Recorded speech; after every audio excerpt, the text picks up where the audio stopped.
Hi, this is Keena Kim with PivotalDiscovery.com. We're here with Helen Streck. She's the records management consultant at Shook, Hardy & Bacon. And today she is going to share some of her thoughts on good records management benefits for eDiscovery. Helen, thanks for joining us. Thank you, Keena. I'd like to take the opportunity to talk to you today a little bit about why records management, good records management, is a benefit in eDiscovery. In this economic time, many companies are looking for the opportunity to cut the costs that eDiscovery can burden them with. Well, doing good records management, having a records management program is actually a benefit. By applying the records management policy that speaks to the benefits of what a record is, how to manage that record, and to put a schedule on how long that value lasts within the company, actually can benefit by reducing the amount of obsolete or non-records, documents that don't have an enduring value to the company.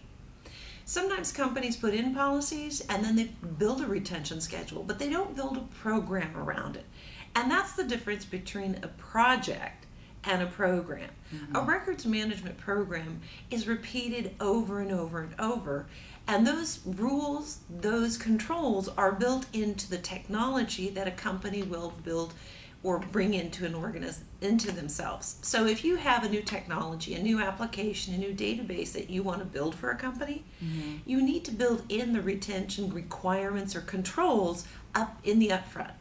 Because once that technology is in place and people are using it on a day-to-day basis, the amount of data that's created at that point begins to generate and grow by volumes from gigabytes to terabytes in a very short amount of time.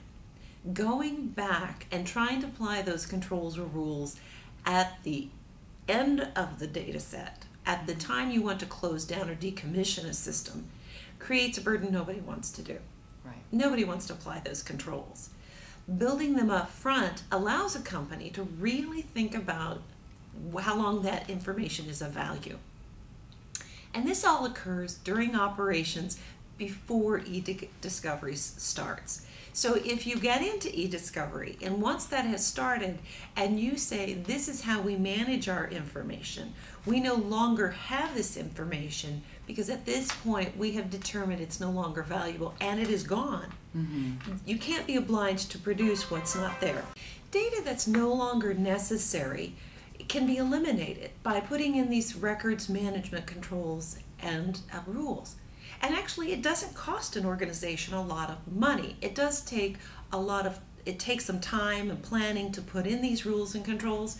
But what it does when you get into eDiscovery, when you get into the courtroom and into the discussion about a matter, litigation matter, is it demonstrates that you have thought about the value of your information and you've taken those steps as a company proactively to put in controls and rules that manage it. Once you have a records management policy or a retention schedule, you need to accompany those with procedures. Procedures that document what you do over and over and over that actually allows your employees to comply with the rules. If employees don't know what to do, then they're not going to do it, and they're not going to make it up. They're going to usually keep everything much longer than is necessary. This is where companies get into really cost issues with eDiscovery. They have data that's obsolete, data that shouldn't be there anymore. And they're now wondering, how do we control this? Well, trying to control eDiscovery at the point you're in eDiscovery, that's really not the best management technique. The best way to manage the cost of eDiscovery is putting in these proactive controls and rules called records and information management. Building it into a program that is systematic, that defines what a record is and its value to an organization. Putting in the procedures that enable staff or employees to follow those rules, and then showing through documentation that they do comply. That's good records management that benefits eDiscovery and allows companies to control their costs, control the eDiscovery costs in-house before eDiscovery happens.